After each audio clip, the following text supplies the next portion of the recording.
Sot nisim një udhëtim të ri, jo vetëm për mua, por për të gjithë ata që duan të kenë një jetë të shëndetshme, një balancë me trupin e tyre. Nuk mund ta nisja ndryshe përveç se me një personazh që kohët e fundit ka bërë një jehon të madhe, sepse ka bërë një revolucion brenda shtëpive të shumë grave shqiptare.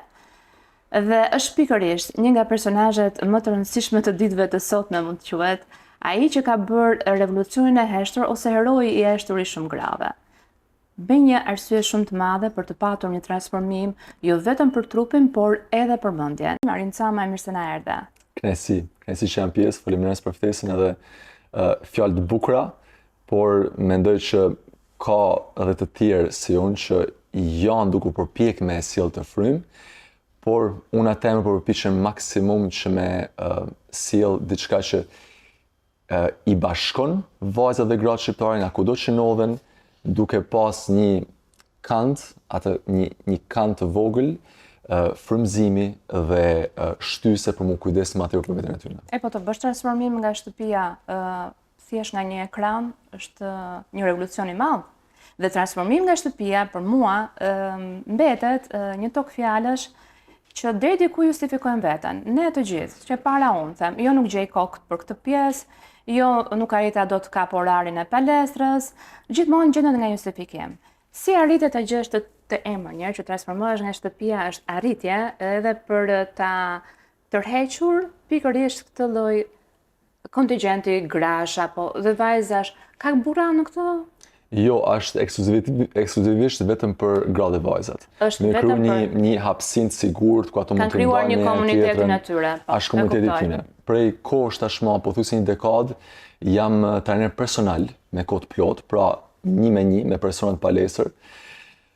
Ekspozimi në rrjetet sociale shtoi kërkesën e madhe në kohë, në vazhdimsi që kërkoni mu trajnuar mu, por kohët orarët e ditës janë fikse. Nuk ke mundësi kohë edhe mundësi fizike.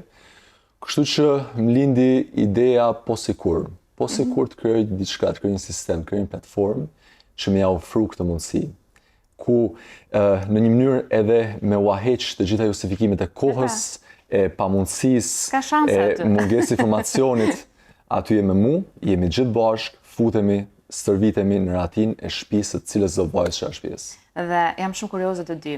Ma aq sa njo, unë nuk jam pjesë, me thënë drejtën, do bëhem, premtoj, por kam njerëz familjar, kam time motor e cila është pjesë e grupit dhe ajo që më ka pëlqyer në të gjithë prej sa muajsh, më duket që nga janari. Që nga 6 janari. Po, nga janari e tutje ka një lëvizje të jashtëzakonshme të gjitha këtyre grave, sepse nuk është se ato vetëm stërviten, por tashmë janë bërë të shoqe, janë bërë mikesha, ndajnë shumë eksperjenca me njëra tjetrën. Një ndër pikat kyçe është kjo, është afrimiteti dhe bashkësia e madhe e tyre për një qëllim të caktuar, për mirëqenien fizike dhe mendore. Por kjo ka bërë që të afrohen vajza shqiptare nga kudo ku ndodhen në Europë, nga Amerika. Pra sa është numri i pjesëmarrësve deri tani? Aktualisht janë diku mbi 900 pjesëmarrëse që janë bërë pjesë e këtij muaji, por shkon te 950-a, edhe janë vajza nga vende nga zona të ndryshme të Europës, në Amerikë, në Shqipëri, Maqedoni, Kosovë etj. Edhe ndihen shumë mirë, pasi ato mund të jenë nëna të reja diku jashtë shtetit, janë për orë të gjata gjatë ditës në shtëpi me fëmijët, ka nevojë që të merren me veten dhe kjo ja jep atë mundësi që ndërkohë që merren me veten edhe të gjejnë vajza dhe gratë tjera, shoqe të tjera online, ku të kenë disa bashkëudhëtare në këtë proces.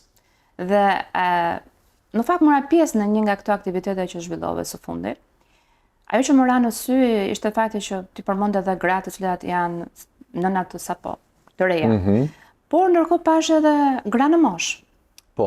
A keti një statistikë tënde të këtyre grup moshave që arrin ti kuptosh edhe do pyes më vonë në fakt për gjithë pjesën se si arrin të ndash ti gjithë këtë metodën tënde të stërvitjes?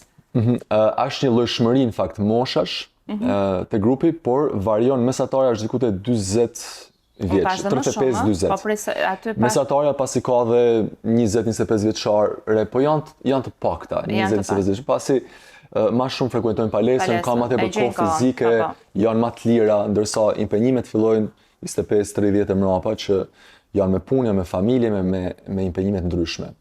Prandaj ky është targeti, mesatarja kjo është 40 vjeç. I arritë të bësh transformuar nga shtëpia, por programi dhe është i shoqëruar dhe me një regjim ushqimor, me një dietë? Programi është strukturë e plot që të lejon me ndryshu trupin nga shtëpia. Kemi pjesën e stërvitjes, që e ke live, që mund të vitesh bashkë me grupin në një orë fix, nëse nuk e arrin dot, e ke të regjistruar dhe mund ta bash kur të dush ti. Disa vajza apo gra nuk duan as të ekspozohen, pra duan të jenë komplet private dhe ne ja u lejojmë, ja mundsojmë të gjë sepse është edhe platforma e Telegramit që nuk ke as numër telefoni, mund ndrosh dhe emrin, nuk ke emrin tan. Pra jenë privatësi të plot në shtëpinë tonë me një trajner virtual, me një trajner virtual shop i shikuar i parë. Bashkangjit kemi dhe planin të ushqimit, pa diskutim, sepse asnjë trup Këtu do ndalesh, si ke arritur ti në bazë të peshës, në bazë të moshës, në bazë të grupit të gjakut, si ka arritur ta ndash të dietën? Edhe kjo ishte çështje nevoje. Sepse thash, në grup ne kemi mosha të ndryshme, pesha të ndryshme, kërkesa të ndryshme, dikush do të thjesht tonifikohet, dikush do të hesh shumë peshë, dikush pra kjo nevojë, kjo statistikë që pam na lindi idenë, edhe ishte krejt origjinale si ide, për me personalizu planet e ushqimit. Duke i kriju një sistem ku secila vajzë vjen vendos peshën e saj, moshën, gjatësinë, aktivitetin ditor, sa aktive është gjatë ditës, objektivin që ka, do të shtoj peshë, do të dobësohet, do të thjesht të mbaj format, dhe i dalin nevojat e saj ditore për kalori. Në bazë asaj zgjedh planet e ushqimit.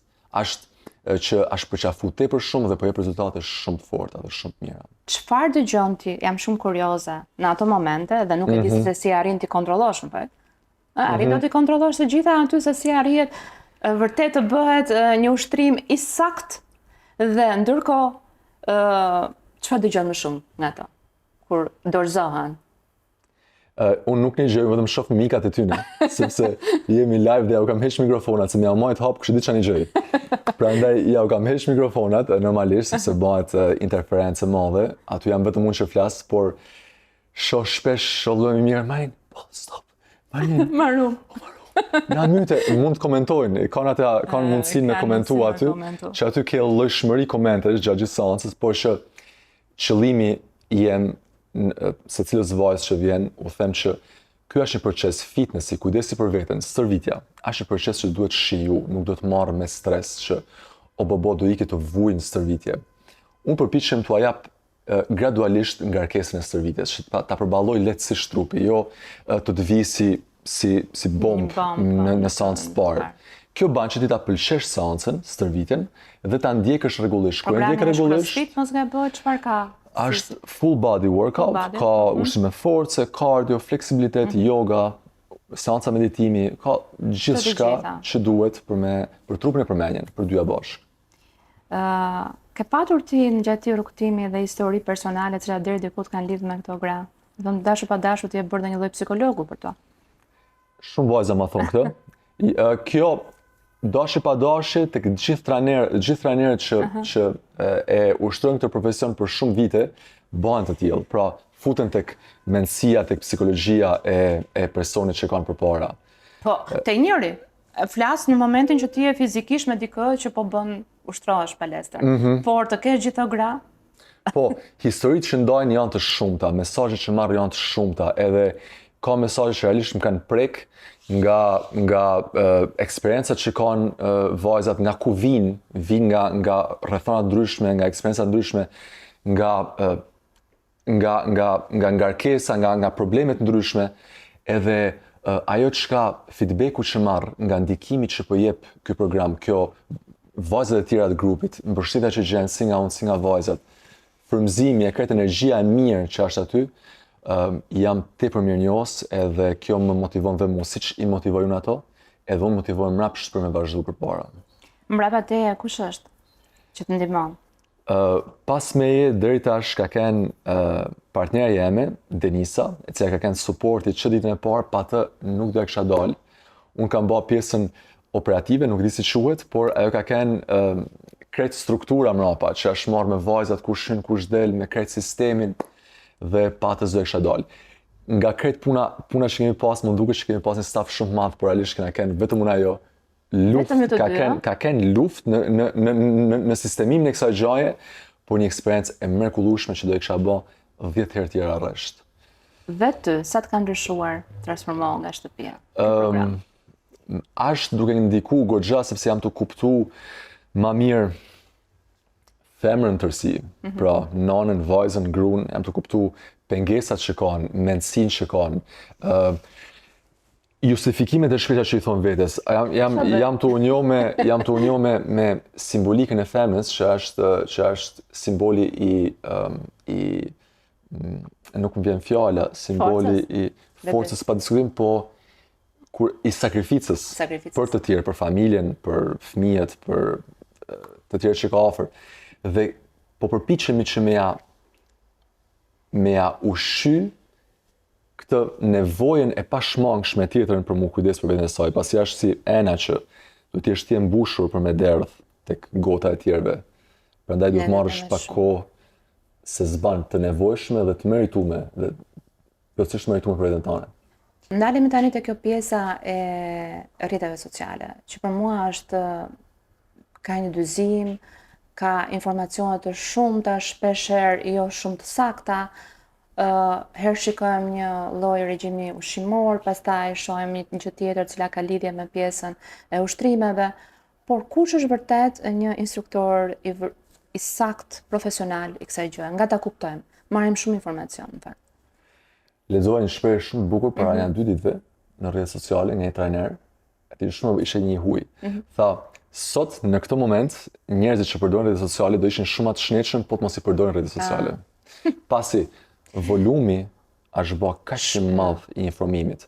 Edhe para shumë vitesh kur e nisa këtë procesin e ekspozimin tem në rrjetet sociale, me video, me foto, me imazhe, me informacione rreth fitnessit, i premtova publikut që do përpiqem me marrë krejt zhurmën, nalt e poshtë qa po qarkullon, edhe me ja u thjeshtu këtë gjë, sepse realisht nuk ka nevojë për shumë, nuk ke pse i vjen shumë gjatë.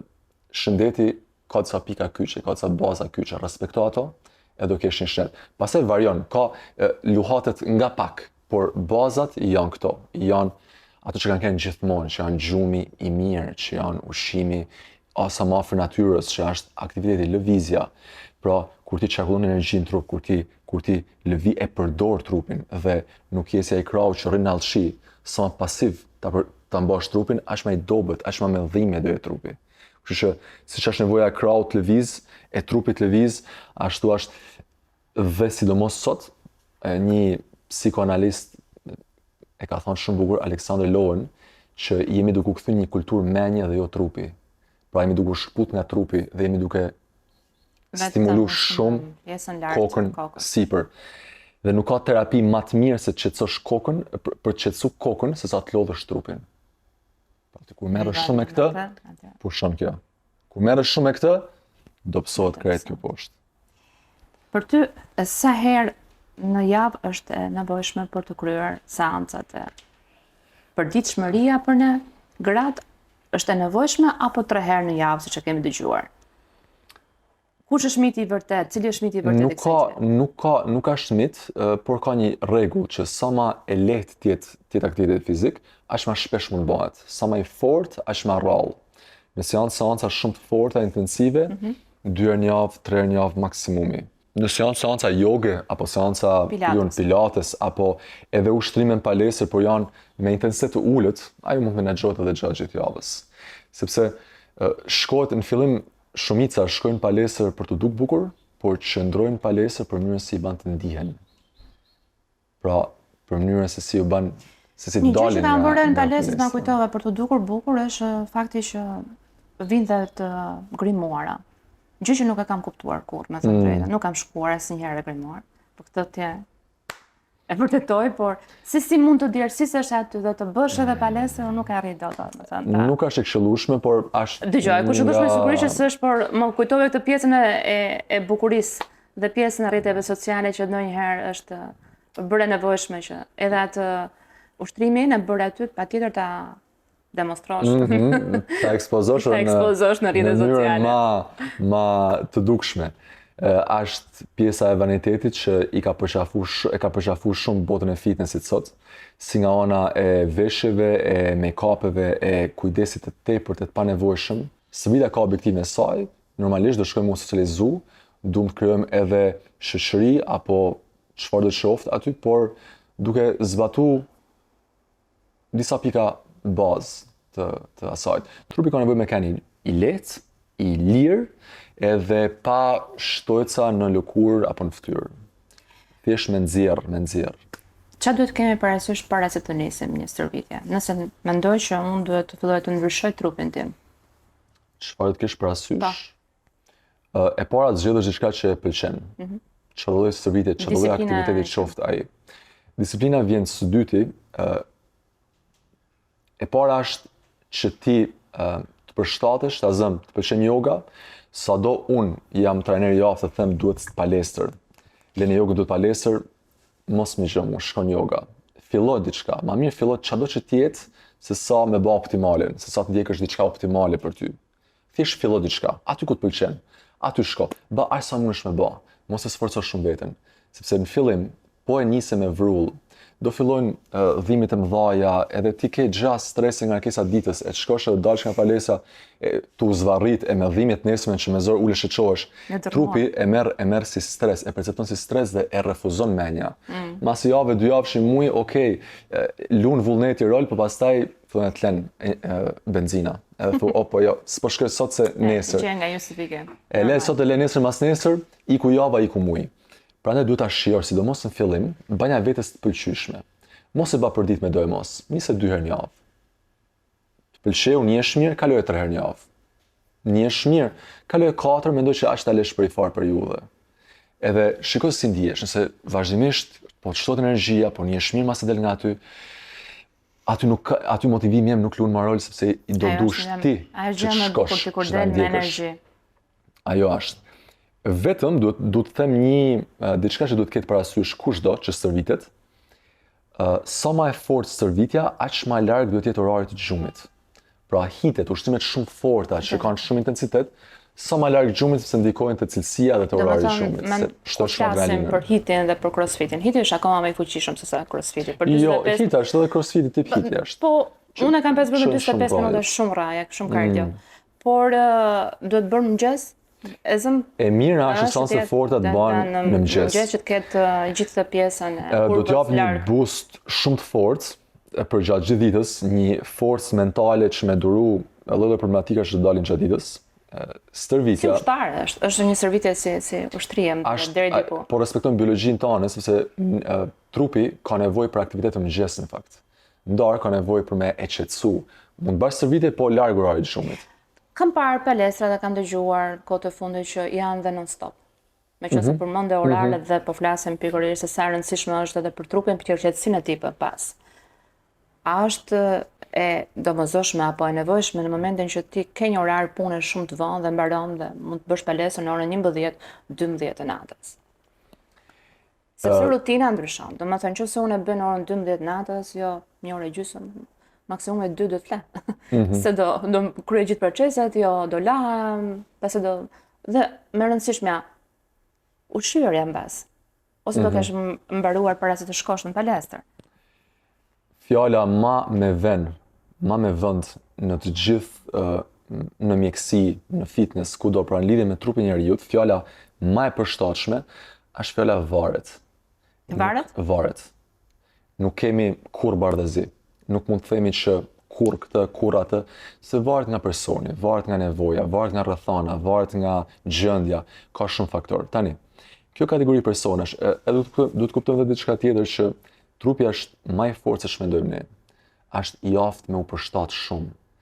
Ta zëm, më vijnë shumë pyetje që kam hallë se kam një dhimbje ku kam një dhimbje aty, më ka ndalu doktori që të baj ushtrime. Më shpinam dhe mesit, e gratë njërë e sigurt. Po, apo mos po e teproj me këto ushqimin këtu, me pak kaq kalori këtu.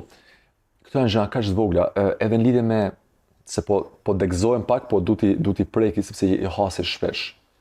Shumë vajza, nuk du ta promovoj që profesionisti është profesionist, doktori është doktor, ka rolin e tij, ka fjalën e tij, du të janë një gjësh.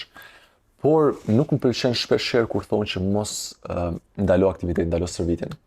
Çdo lloj problemi që ke, duhet stërvitesh rreth atij problemi që ke. Nëse dhe mesit, po aktën fillo stërvit për shpatat, për krahët, fillo për stërvit për kamën.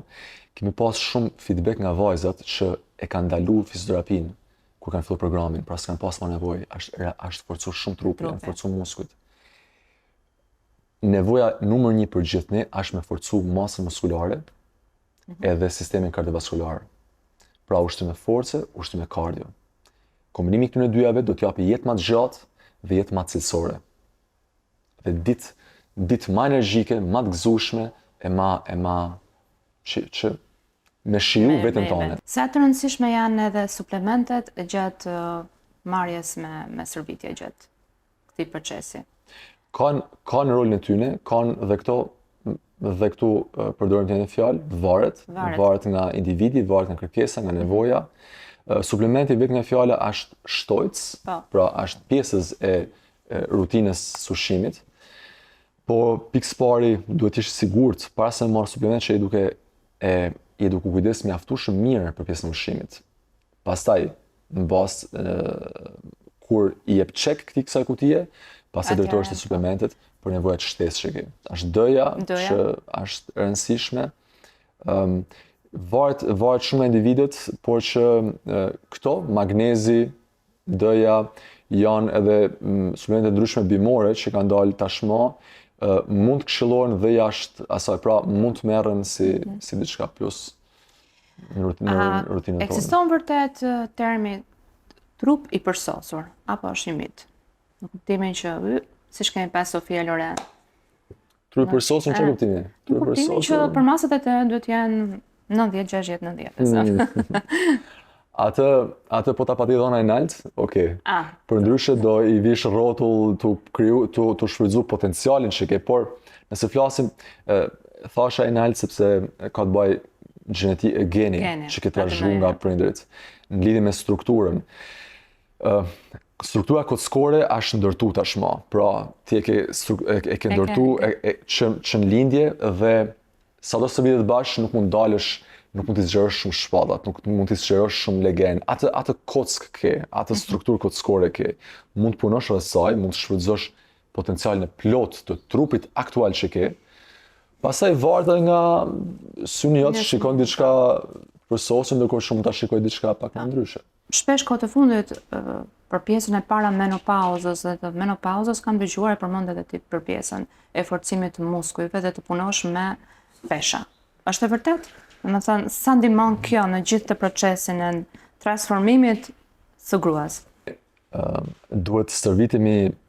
Dhe kush është pesha ideale njëherë, ku diun, edhe në raport në varësi me trupin? Ja, them diçka për peshën ideale. BMI-ja, Body Mass Index, është krijuar nga kompanitë e sigurimeve.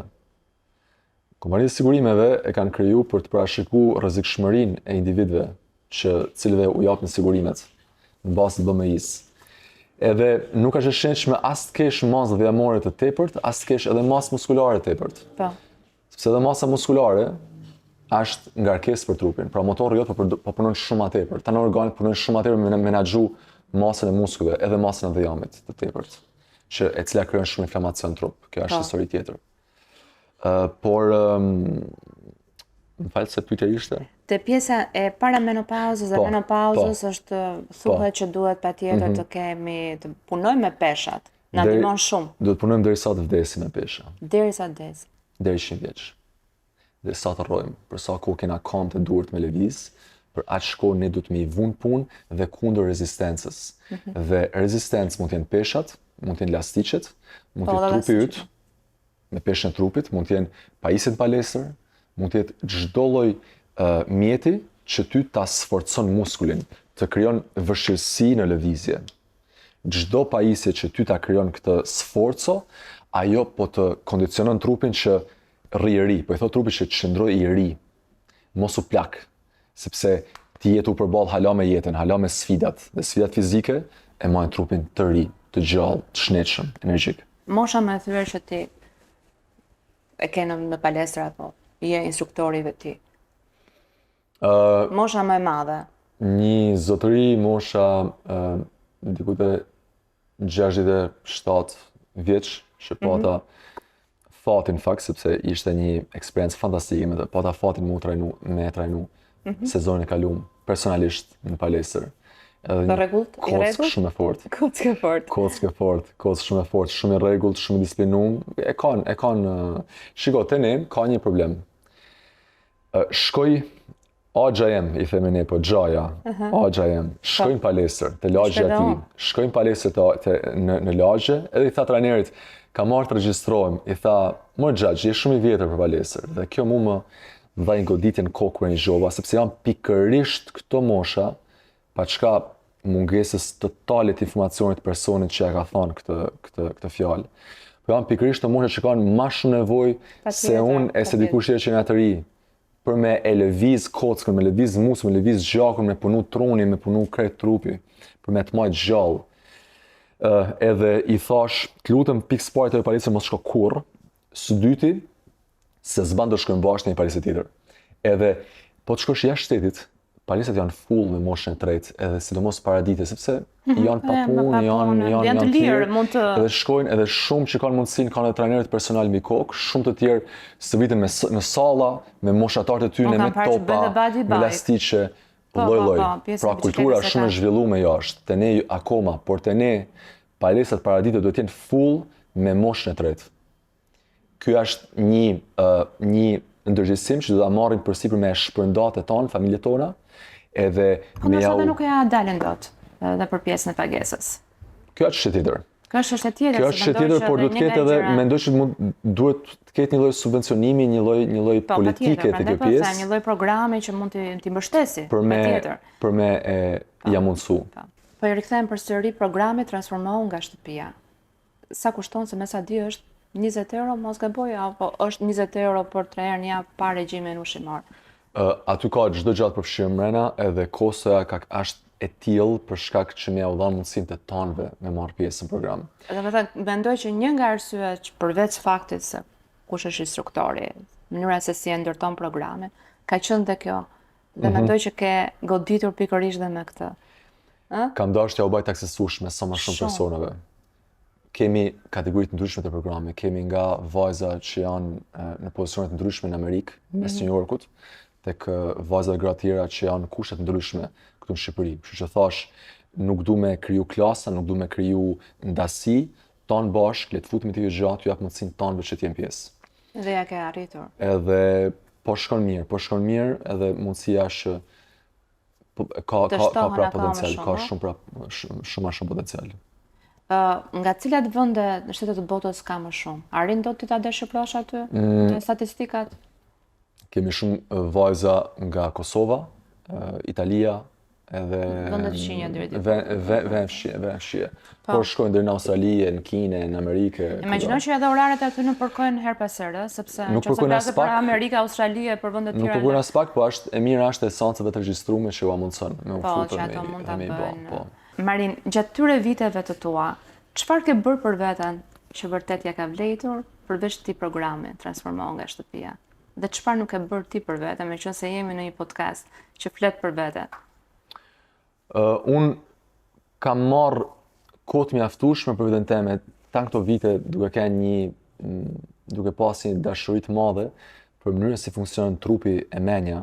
Unë kam backgroundin e fizioterapisë, por gjithmonë kam mahnit trupi i njeriut, menja jonë, si funksionojmë, pse bëjmë, ç'a bëjmë.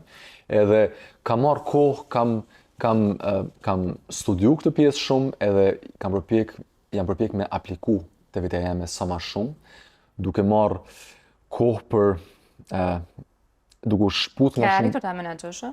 Kam arritur me menaxhu, s'fund ja bë vështirë, me kanë realist a bë vështirë sepse për programi ka shtu shumë impenjimin, edhe është një menaxhim shumë i madh, por që kam një strukturë temen, pa çka ditës unë mëngjesin e kam shumë të rëndësishëm, edhe gjitha kemi të rëndësishëm mëngjesin. Mënyra si ngrihesh në mëngjes dhe ajo çka ban minutët e para përcakton se çfarë do ndodh me ty gjatë ditës, në raport me energjinë menore, fizike edhe emocionale. Unë kam disa ushtrime gjimnastikore të thjeshta që lëvizin tan trupin edhe sistemin nervor mrena. Mund të kemi disa momente, një ditë më shumë, një ditë më pak, momente meditimi, frymëmarrje, breathwork që bëj me veten, Pastaj edhe mëngjesi që është shumë i rëndësishëm, ushqimi. Ushqimi. Që për shumë veta është i rëndësishëm mëngjes, por disa kanë vendosur me i bë skip. Por te tani duhet pa çka angazhimeve me pas edhe pak minuta, ato 2, 3, 4, 5 minuta me veten tonë pa asnjë gjë tjetër, vetëm me nejt gjatë ditës. Edhe ajo është luks, se jo të gjitha kanë. Mendoj që mundi me pas në një moment të ditës, ose para gjumit, ose mëngjes herët, edhe është shprehje shumë e bukur thonë që zgjimi i herët është takim me Zotin. Shumë e bukur. Është takim me Zotin, është takim me veten tënde. Edhe kur futesh me vetes, futesh te qetësia, te bota mbrëmshme, te shpirtënorja jote. Edhe është një takim me atë me gjën tënde të palëkundshme, me qetësinë tënde. Edhe këtë ta ofron ai moment ma mirë se tonë, sepse sidomos kur zgjohesh shumë herët. Vakti i mëngjesit e përmende, është sa i rëndësishëm, se dëgjojmë, jo, unë për vete nuk e praktikoj. E nis me kafen. Dhe një gotuj, që e kam përgatitur që natë përpara me fare të qia ose me lajm ose limon. Ndërkohë që kjo është praktika ime për shumë vitesh, që në kohën e fakultetit shumë e mbaj mend. Kohët e fundit dëgjojmë fasting. Fasting. Është vërtet efikas për trupin, është rezultativ. Ka shumë praktika të ndryshme të fasting. Por biologjia jonë, mënyra si funksionon, varet si e rrit. Nëse e ke mësuar prej kohësh veten për shkak të rrethanave, studimeve, punës që ke pasur të tjera me i bë skip mëngjesit, trupi përshtatet, siç thash, një makineri që përshtatet shumë mirë. Vjen momenti që nuk të hahet mëngjesi, por biologjia jonë si funksionon është që normalisht është shumë interesante. Në mëngjes kur zgjohemi, kortizoli është hormoni i stresit dhe është shumë i rëndësishëm stresi. Hormoni i stresit, kortizoli që gjithë e kemi bombarduar shkretin që na shkatrojë na myti, jo, ai ka rolin e vet dhe është shumë i rëndësishëm. Sigurisht. Është shumë i rëndësishëm na hap syt mëngjes. Ai na hap syt mëngjes. Kortizoli është i lartë në mëngjes, gjë që bën që të na hapen syt dhe të nisim ditën. Dhe kur kortizoli është i lartë, dhe normalisht në një trup të shëndetshëm që nuk ka shumë i ngarkuar psikologjikisht e tjerë. Kortizoli rritet në mëngjes shumë dhe avash ulet deri në darkë, ku shtohet pastaj nuk po duhet të lodh publiku me terma, por shtohet melatonina që është hormoni i gjumit. Për personat e shëndetshëm ndodh ky proces. Është i lartë në mëngjes dhe ulet në darkë, ndërsa për ata që e kanë stresuar, kanë lodhur, janë ngarkuar, ato e kanë të ulet në mëngjes, janë ato persona që me zor hapin syt në mëngjes, kanë nevojë për disa kafe, kanë nevojë që ta marrin veten, i thonë mos më fol për një gjysore vëlla, edhe rrin aty, kanë nevojë për kohën e tyre. Këto persona çohen me kortizol të ulët, pra është një disbalans, ka ndodhur një disbalans e trupit tyre dhe i kanë syt poç mes natës. Pra i shtohet natën, gjë që kjo është e kundërt asaj që duhet të jetë. Prandaj krijohet disbalanca. Dhe është e vështirë me u rikthy në balans, por duhet të bën për të mirën tuaj, për të mirën e kujdes se s'ban nëse je në këtë gjendje. Varet sepse ka edhe persona që janë night owl që funksionojnë shumë dark dhe është tipi i tyre, por në mëngjes kur kortizoli është i lartë, është e mira me ushqy. Se sa më i lartë kortizoli, është më mirë absorbon ushqimin që konsumon. Dhe gjatë darkës, kur zbret kortizoli, aq më e vështirë dhe aq më e mundimshme bëhet për trupin me ushqy, me absorbu, pra ti po fut krejt sistemin punë, po i thu edhe herë hapo fëçinën, futja 5 makina aty mrena, punëtorëve mes natës. Pra krejt stomakut, zorrëve, organeve po i vën punë para se me fjet gjumë. Dhe do këshilloja që kush nuk e ka filluar praktikën e fasting, tu shet në mënyrë të rregullt siç është ushqy nana baba jonë ton me kohë. Të hajë mëngjesin, drekën, darkën e butë, të lehtë mundësisht. Po t'ju them një fakt shumë interesant që janë bërë studime, statistika, edhe kanë marrë moshat 100 vjeç, gra dhe burra, edhe janë pyet mbi stilin e tyre të jetesës, se si ka mundësi, kaq i shnetshëm, kaq i fortë etj. Dhe ka rezultuar që shumë nga ata pinë cigaren, prit, do jap edhe mbrapa edhe shpjegimin. Pinë cigare në mënyrë të moderuar, e shijojnë një gotë verë, ha një copë çokoladë çdo ditë, një copë vogël çokoladë. Po janë kënaqësi tjetër, ore, edhe këto. Bravo, prit, po flasim për balancë, po flasim për një jetë të plotë shnetshme, jo robotike. Po.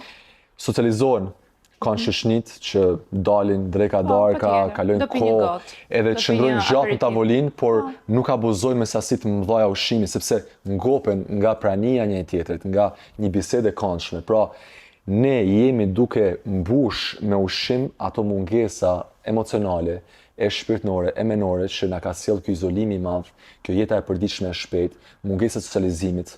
Edhe pra jemi duke ushqyer shumë në mënyrë emocionale, jo ma me uri dhe me kërkesë të trupit. Dhe ajo që duhet bëjmë është thjesht të marrim pak më tepër kohë për veten, por edhe në aspektin social, në aspektin e punës, edhe nëse kemi një punë që nuk e shijojmë shumë, të bëjmë diçka që na pëlqen, një part-time, 1 orë, 2 orë në ditë, të merrem me diçka që na përmbush.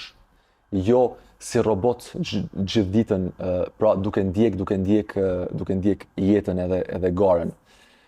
Pra, duhet përmbushim këto aspekte të tjera që dalin nga ushqimi dhe stërvitja, por janë pjesë e shëndetit të plotë. Na duhet se zban. Për sa i përket ushqimit, toka është varfëruar shumë, pra yndyra tokës sot e gjyshem, yndyra ka ikë. Sepse ne vitaminat minerale të ushqimit merren nga toka, nuk merren nga ajri. Dhe toka është ndopt nga kimikate të shumta, nga plerat shumta etj. Edhe si rezultat ne marrim prodhime jo shumë Ne marrim prodhime bio-organike, ç'u na thuat? Prodhimet janë organike, mund të jenë plotësisht organike, por nuk kanë vlerën e atëhershme që kishin në bajon, plus edhe po abuzojnë me pesticidet, me hormonet etj. Prandaj, një portokall që konsumojmë sot, një portokall që konsumohet gjyshion asa 3-4 portokall sot. Ka vlerën e 3-4 portokallve sot.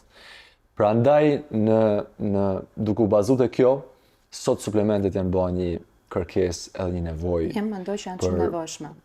Janë bërë nevojë për shumë njerëz. Qoftë për trupin, qoftë për lëkurën, qoftë për flokët, domethënë ka pafundësi zgjedhjesh edhe nevoja është ti ke. Luma ai që ka burimet e duna, që ka disa njerëz në fshat, apo ne me fat që jemi akoma këtu i kemi fshatrat, shumë afër, shumë të marrim nga ushqime sa ma të shnetshme, por ata që jetojnë në metropole, sidomos jashtë shtetit, e kanë pak problem. Edhe janë detyruar një mënyrë tjetër me kompensu. Nëpërmjet këtyre rrugëve. Më kujton këto momentet e para në parukeri kur vajzat shkonin dhe thoshin, i dua flokët si kjo. Të vinë ty gra apo vajza thonë që unë dua trupin si kjo këtu. Ka dhe kështu domethënë? Në palestër më shumë, me vajzat online jo shumë. Shumica e vajzave në fakt janë skeptike para se të futen program. Janë zhgënjur nga vetja shumë herë. Ky është programi disa që nisin, apo është disa herë që fillojnë edhe nuk kanë shumë shpresë te vetja. Edhe thjesht duan që ta vazhdojnë, le pastaj ta kërkojnë trupin e bukur. Thjesht duan atë motivimin. Shiko, një pjesë shumë e vogël e popullsisë është duke u marrë me veten. Një pjesë shumë e vogël. Nëpër palestra, po tashmë ka nisur apo ndoshta rreti. Palestrat janë hap shumë edhe janë duke u hap vazhdimisht. Kanë punë, por mbulojnë një pjesë shumë të vogël të popullatës. Diku te 97%, 95% janë akoma që nuk stërviten fare, nuk i frekuentojnë palestrat. Imagjino potenciali që është.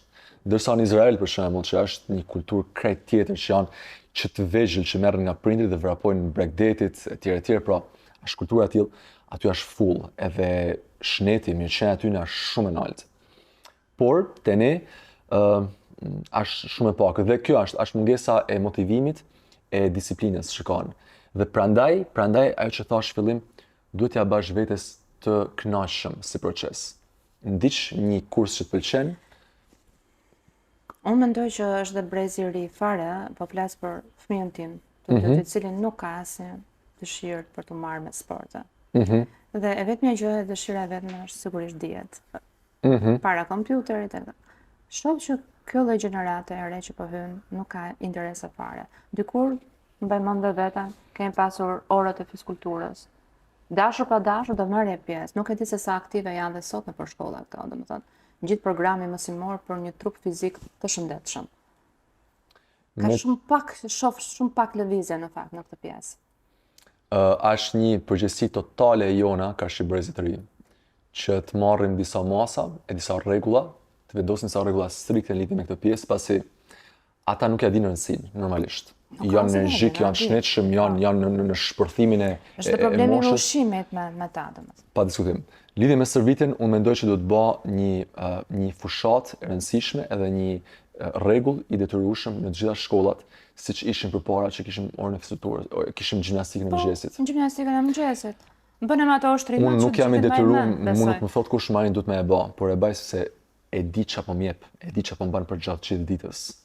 Edhe është higjen, siç lëm dhomët e siç lëm trupin, duhet më bëj lëvizje në mëngjes. Së dyti lidhe me ushqimet, duhet një kontroll shumë i fortë nëpër shkolla, sidomos privatet, e fëmijëve të vegjël sidomos, për me u kujdes se çapo fusin në gojë fëmijët e vegjël. Marketingu është shumë i fortë. McDonald's e gjitha brandet janë të stimulu menjen e syne, e gojën, e qelzën e fëmijëve me shije, me imazhe, me figura nga më të ndryshmet, edhe e shtyn fëmin për me konsumu, për me e pëlqy, për me e bë me gisht, me thonë mua du se s'ban. Janë të ndikuar patjetër edhe nga shoqënia e tjerë, nuk ke çaj ban deri në far pike, por të bëjmë aq sa kena në dorë ne me bë. Pra, mundesh me çu fëmin një herë kaq, me ja plotsu dëshirën, pra mos më një i përjashtuar me këtë gjë. Por ajo që ke në dorë me bati si prind, është me angazhu fëmin edhe me dhënë ti shembullin tan, me e marr me vete një kurs trajnimi apo edhe online. Më pëlqen shumë të trajnimet që kemi, shoh disa nëna të reja që kanë fëmijë, që i kanë të vegjël e sillen si aeroplan nëpër kom. Disa sillen, disa përpiqen me imitu, por këtu po marrin një kulturë, një mesazh. Mira, patjetër, po, merr një mesazh. Ne kemi edhe program për fëmijë të fakt, jashtë moshën 6-12 vjeç të programi. Por ka interes për këtë grup? 16? Po. Ka interes. Unë jam video me 2 fëmijë të vegjël, ndërkohë që bëjmë ushtrimet, edhe janë video të regjistruar. Kjo është ardhmja, por zot marru trupin, zot marru veten në asnjë mënyrë. Do të jam instalu që tani çdo dije, çdo informacion që marrim për një jetë më të mirë, në fundit bazohet se sa do e shijosh ti atje, e me ça shëndeti, e me ça mirëqenie do e shijosh ti atje. Marin, të falenderoj shumë për gjithë të bisedë që zhvilluam bashkë, ishte shumë interesante sepse më bëre të transformoj dhe mua mendimet e mia. Edhe shpresoj shumë që të kemi dhënë edhe disa mesazhe të forta për të patur një jetë të shëndetshme, vërtet të shëndetshme, jo nga ato drastike që duhet patjetër të mos ham, se do dëgjojmë edhe këtë vazhdimisht. Kam mbyll gojën thotë, prandaj kam rënë pesh. Ndërkohë që nuk duhet të jetë kjo, në fakt të dyja do të jenë një balancë shumë të mirë ndërmjet ushqimit dhe pjesës së stërvitjes. Pa diskutim. Edhe predikoj shumë që ndryshimet le të vinë gradualisht. Mos kërkoni ndryshime të shpejta, edhe mos kërkoni edhe ju të bani ndryshime të shpejta në jetën tuaj. Nëse jeni duke pas një stil jo të rregullt me stërvitjen, pra nuk po bani aktivitet, po ushqeni që do dali para. Bani sikur një ndryshim të vogël, sikur 5 minuta ushtrim në ditë, kaq, ose sikur vetëm një grusht perime tek ushqimi juaj ditor. Pra, nisni me ndryshime shumë të vogla, nuk keni nevojë me bë ndryshime radikale ose lidhje me stërvitjen go hard or go home, këto shprehje që ose bane mirë ose mos e bëj hiç. Pak, 2 minuta ushtrime. 10 skot, iku, nesër ba 11, mas nesër ba 12. Kështu shtohet dëshira, kështu shtohet motivimi. Pak e sakt për të arritur për të patur një balancë me trupin tonë. Faleminderit që na ndoqët dhe ne shihemi në episodin e radhës.